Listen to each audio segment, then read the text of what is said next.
So kung kumbaga in short po naninindigan tayo na yung proseso o yung ginawa na pag-check sa kanilang mga accounts ay ito po ay nasa batas at legal. Wala pong nilabag.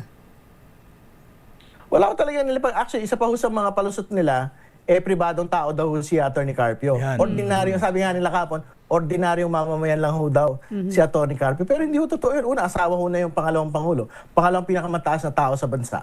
Pero yung po mga sinusumito ho nilang dokumento, magkasama sila eh.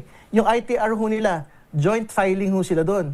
Yung pong salian po ng pangalawang pangulo, yung mga pag-aari po ni Atty. Carpio, nakalista po ron. So, papaano ho natin sasabihin ngayon na sa AMLAC, hindi ho pwedeng silipin yung pong mga transaksyon noong pong asawa po ng pangalawang pangulo. Lalo tigit, kung ganyan yung posisyon nyo, di lahat po ng mga illegal, halimbawa ng mga transaksyon ng isang mataas na opisyal, ilalagay ko na lang ho sa asawa ko. Kasi hindi yan pwedeng silipin dahil ordinaryong mamamayan lang ho. Pero ano ho bang prinsipyo ng pag-aasawa? Ang pag-aari ng isa ay pag-aari ng pangalawa. Hindi ho, pag-aari ho ng magkasama po yun, ng mag-asawa po yun.